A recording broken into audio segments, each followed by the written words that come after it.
So it is a pleasure and honor today to have with us Timothy Kircher, professor of history at Guilford College in North Carolina. An eminent historian of Italian humanism, Tim has examined in particular the writings of Francesco Petrarca, Giovanni Boccaccio, and Leon Battista Alberti. Please join me in warmly welcoming Tim Kircher. Thank you, everyone, for inviting me, and especially Stefano, for this kind invitation. I'm really pleased to be here, and this will be fun. You'll see I've added a subtitle, "The Use of the Useless." I hope the meaning of that subtitle will become clear in the course of my remarks. So, what do Renaissance humanists have to say, and why does it matter?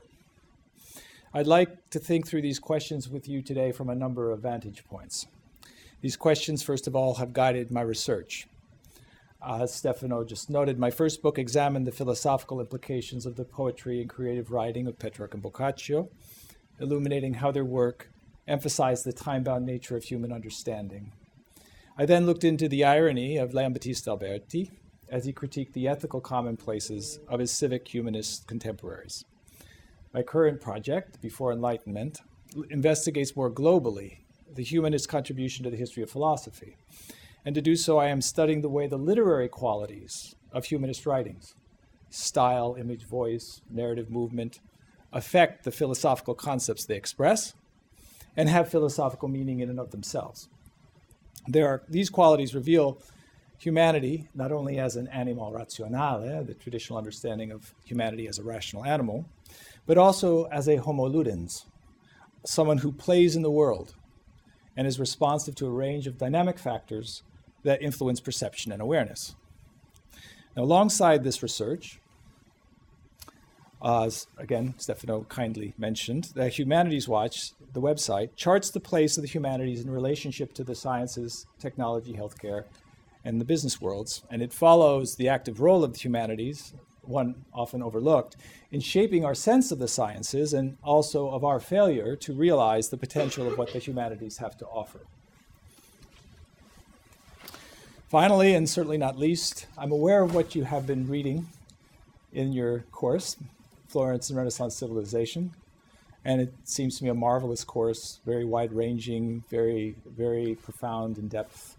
And Stefano's been telling me about the work you've been doing. And so I'll touch on a number of themes and authors from your course today. In addressing these questions, what do Renaissance humanists have to say and why does it matter? So there are three main parts to my reflections today on these questions grouped under the title Building Knowledge. You can see them: Amid the Ruins, Conversing with Authority, and Balancing Acts. Before embarking on these three parts, I thought it helpful to consider how we came to this place of our inquiry so we can keep in mind the challenges that face us in finding answers. And to conceive these challenges, I'd like us to first weigh our current cultural orientation. So I'd like to begin with the concept of time travel. Now, for some of you, this will be time travel in and of itself, because this is an old movie poster. But the grandfather or the origin of this concept of time travel is arguably H.G. Wells' novella of 1895, The Time Machine. And this is the poster, as I said, from the 1960 film. And in this story, the inventor uses his time machine to journey through the fourth dimension, the dimension of time. And this hope or fantasy, as many of you know, has been dear to many physicists, especially since Einstein's formulation of the theory of relativity. Now, I would propose to you today, and to keep in mind and think about, that those who are alive to history also live in the fourth dimension. And so pursuing historical knowledge is a type of time travel to discover who we are. Now, it's worth noting that when Wells wrote his novella, the time traveler, that's what he's called in the novella, he uses his machine to travel forward in time, to the year 800,000, where he meets sort of this Yeti creature in the year 800,000. And so his orientation to the future was both weighty, I think, and prescient. For today, in our time, we often fix our gaze on the future, and we are fascinated by visionaries like Elon Musk or Jeff Bezos. We imagine what the world and ourselves might be, whether on Earth or if we follow Elon Musk to Mars. By contrast, traveling backwards in time as historians is viewed as relatively useless. For the past, as they say, is past, behind us, and our future alone provides us with opportunity. And one of the claims made upon us, however, by the past is that it shows us, as I've suggested, not just what we might be, but who we are. And if self-knowledge has been one of the mandates inscribed for us from Socrates to Freud, it stands to reason, even in the calculus of our time, with its largely unexamined mantra of technology and STEM, that history has something vitally important to offer us. And this claim might still meet with some skepticism, much skepticism, from political and business leaders and even many, many in the educational establishment. So let us begin, therefore, in the awareness of our differences from our pre-modern and Renaissance ancestors, and with an openness that they may have something to teach us, because history mattered very much, as you know, to Renaissance writers and thinkers. You've read Machiavelli's letter to Francesco Vettori, I think, from December 1513, you may recall it, and I want to begin by reviewing a central passage from that letter. Machiavelli is recounting to Vettori how he spends his time during the day in exile from Florence in these fields and his taverns, and he's joking and gambling. And then in the evening he returns, he says, to his study. He takes off his daytime clothes, veste quotidiana, and he dons instead regal and courtly garments. There's Machiavelli. And this is what he writes. Reclothed appropriately, I step inside the venerable courts of the ancients, where warmly received by them. I nourish myself on that food that alone is mine and for which I was born, where I am unashamed to converse with them and to question them about the motives for their actions. And they, out of their human kindness, answer me. Machiavelli, in short, was a time traveler. And the result of these discussions with the ancients was the little work entitled Il Principe, the Prince, one that would revolutionize the way Europeans thought about their political and moral lives. For Machiavelli's libretto showed them the reality of the world in which they lived, in his words, as it is, and not how they would like it to be. It's a common distinction in Il Principe and also in the discourses. Now that may be enough perhaps to convince a few of our fellow skeptics that useless classical history really does have a use. But before we examine this history and its Renaissance recovery in more detail, I'd like to highlight a second point, in addition to this time traveling. Machiavelli writes to Vettori that he speaks to the ancients and he hears them respond. His solitary study is filled with conversation through the medium of language.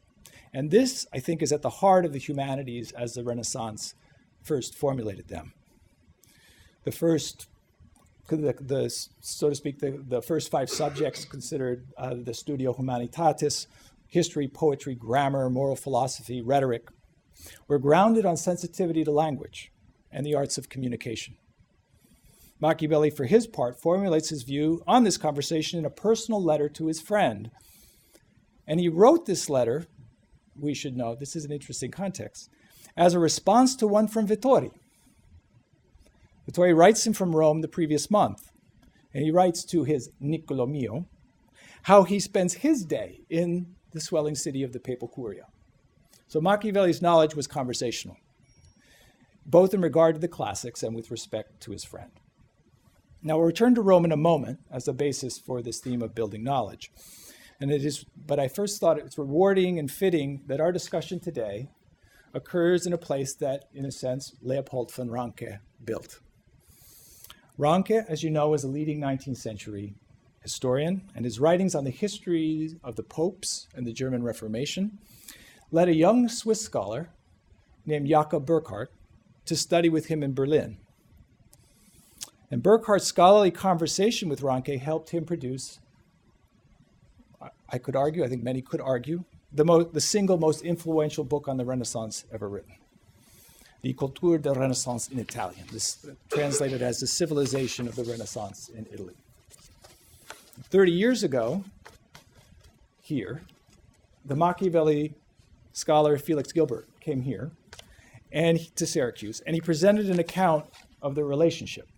It was interesting to dig this up. You gave me the occasion to read not only Ranke and Burckhardt, but also Felix Gilbert, so thank you.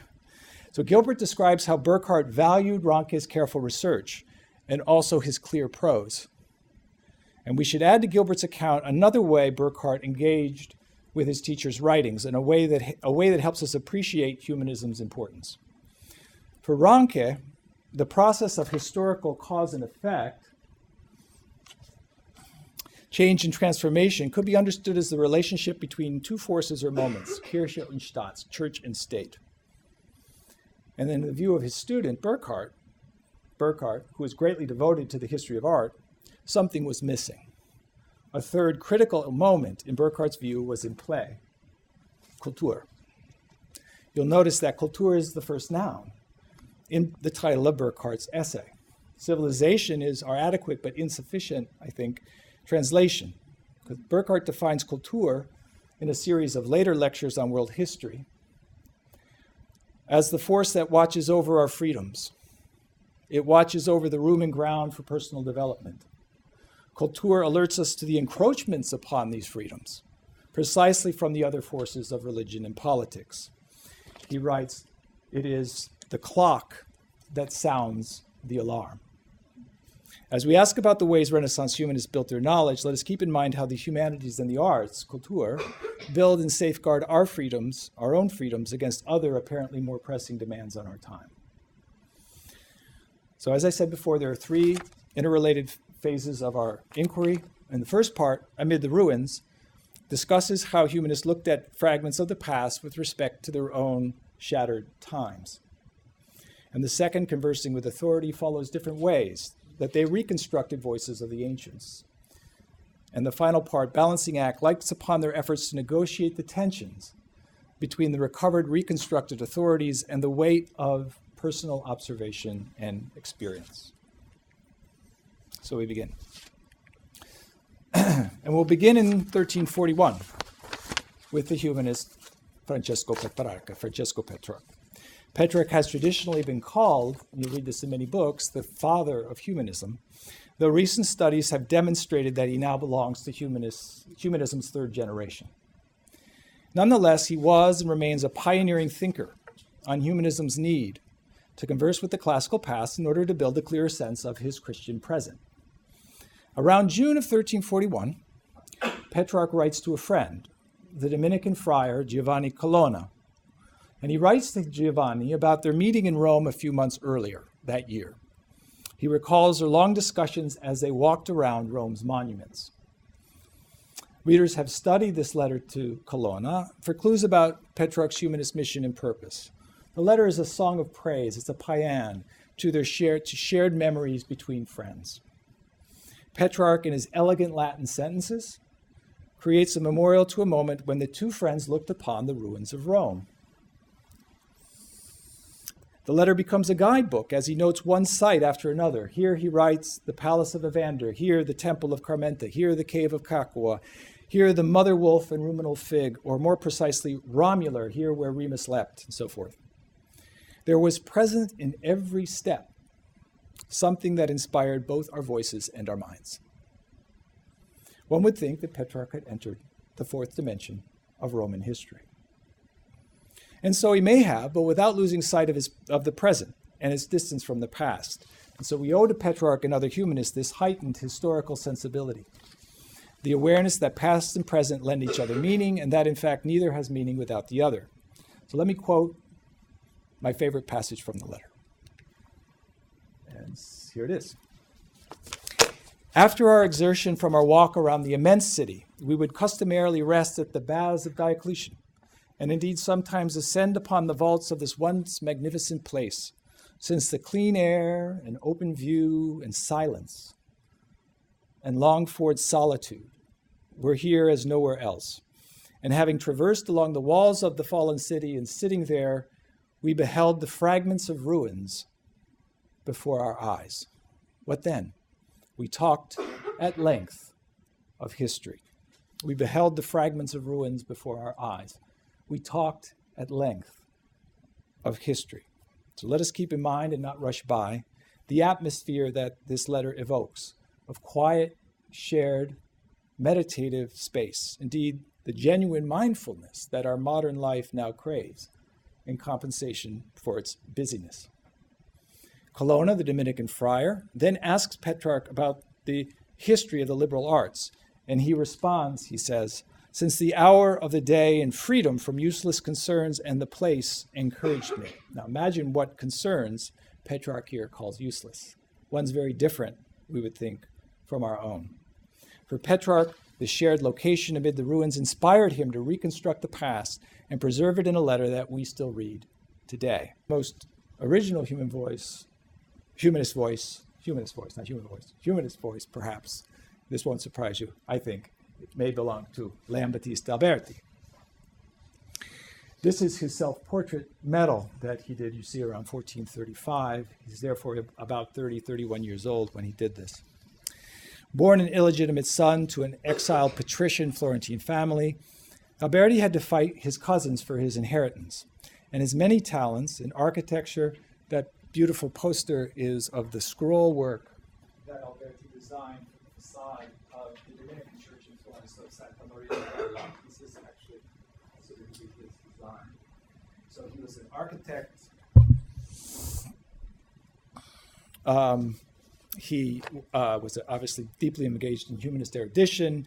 He designed maps. He was a geographer, a mathematician, an art theorist, so on. These talents made him the most self-conscious critic, I think, of the humanist tendency to revere past authorities and to trust unreflectingly both in rational certainty and in book learning. Humanity was less, in Alberti's view, an animo rationale than a homo ludens, the person at play in the world. These views do not preclude Alberti from reconstructing past authorities and absorbing their teachings, and he did so unceasingly. But his reconstruction and conversation with the ancients almost always had a self-reflective, ironic edge, one that prepared the way for later humanist innovation, later Renaissance innovations of Da Vinci, Machiavelli, and other thinkers. I'll give you two examples. This is my first. So you're familiar with Palmieri's On Civil Life, right? Della Vita Civile. And you will recall that Palmieri recreates conversations in this dialogue between a Florentine aristocrat named Agnolo Pandolfini and younger Florentine men while they seclude themselves from an outbreak of the plague in the 1430s. And this frame story, of course, is modeled on the Decameron. This is where Palmieri gets the idea for this design of the dialogue. Palmieri sets up Agnolo as an authority who teaches these young men about civic virtue, and the dialogue, which is written in the Tuscan vernacular, transmits to his fellow Florentines the lessons from Cicero, particularly Cicero's De Officiis, on duties. Lessons he modifies in part through his close reading of Leonardo Bruni's writings. Now, Alberti agreed with Palmieri's vernacular enterprise, that is to say, writing humanist works in the vernacular. And one of the dialogues he wrote about 4 or 5 years after that of Palmieri, he too cast Agnolo Pandolfini as a main character. So he uses Pandolfini again. And the title of this dialogue, the English title is On Refuges from Hardships. And that title underlines its difference from Palmieri's treatise, because Agnolo in Alberti's dialogue attempts not to instruct students about civic virtue, but he is rather trying to alleviate the mental and emotional troubles experienced by a member of the Medici family, Nicola de' Medici. And there's also a third figure present in the dialogue, Battista, who's a type of autobiographical character that if you've read the dialogues on the family, you know that Battista is there too in another of Alberti's dialogues. So instead of using classical truisms and theories from Stoicism and Cicero, Alberti's Agnolo is more self-consciously, the approach of Alberti's Agnolo is more self-consciously piecemeal and fragmentary. And we're going to look at a central metaphor for his approach. So Agnolo begins this final book of the dialogue by talking. He says he apologizes. He said, "I'm sorry, Nicola, I've been talking in sort of a haphazard way. I don't know if I've really been coherent in helping you through your troubles. But then Nicola turns to Battista and he says, wait a minute, no, your counsel, and he says to Battista, Agnolo's counsel has been excellent. And he compares Agnolo's counsel, here's the metaphor, to mosaic pavements in ancient temples. And so this is what Nicola says. He says, just as the ancients made mosaics, so we, Agnolo, who see you harvest among all other writers what was scattered about and worn, and who hear so many things so greatly varied, placed together, conjoined, set, and aligned with one another, all corresponding to one scheme, all adhering to one plane, all extending in straight lines, all molded together in a single design. We owe you much gratitude and praise. So Agnolo is therefore a scholarly collector and a type of healer. He gathers pieces of past learning to shape something new and beautiful, which comforts and strengthens those in need. And his design is tailored to the occasion, to the flow and sequence of conversation he shares with his fellow Florentines. As a humanist, he creatively recovers and repatriates classical wisdom for the needs of his present time and their place in it. So humanist conversation, in this sense, is environmental and ecological in the classical meaning of these terms. So to summarize our theme, humanists inform us that we converse with authorities by translating and adjusting our sense of their meaning, and we time travel in a way that reminds us who we are. Our knowledge of the past and ourselves is piecemeal and requiring constant assembly. Last section. So we turn at the close again to Machiavelli. I've suggested at the outset that Machiavelli's humanism engaged with the past in order to build knowledge about the nature and reality of his time, and thereby point the way to its potential futures. His times and himself were an essential part of the conversation. In The Prince and the Discourses, on the first 10 books of Livy, Machiavelli constantly juxtaposed what he called antiqui and moderni, ancients and moderns, the past and contemporary life. Scipio the Elder and Hannibal stand alongside Caesar Borgia and Julius II, as paired portraits showing different lessons in leadership. Present experience, and of this, you know Machiavelli's biography, Machiavelli had in full, enriched his study of the past, and his experience received gravity and contour in return. But how valuable, still for us, is this Renaissance reciprocity? So let's close with a few thoughts on this. When we think of humanism's meaning for the present time, there's a tendency, we could even call it a bias, to value, first of all, this statement from another Renaissance thinker. Experience has been the mistress of those who wrote well, and so I take her as my mistress, and will cite her in all cases. Experience, especially sense perception, is, we now imagine, the foundation for knowledge. And so we think of experiential learning as a practical, rather than a theoretical endeavor, or one useful, rather than relatively useless. But, let us look at the quote in full. This is the full quote. Always need to look at context, literary historical context. This is the quote. I know well that, not being Latin educated, that some presumptuous fellow would find it reasonable to indict me with the allegation that I am a man without learning, homo sans lettere. Idiots! Those types do not know that I could respond just as Marius responded to the Roman patricians by saying, these who embellish themselves through the accomplishments of others, namely their ancestors, do not want to grant me my own accomplishments. They will say that I don't have learning and that I can't express well what I want to write about. But these people do not know that my subjects are rather to be drawn from experience than from the words of others.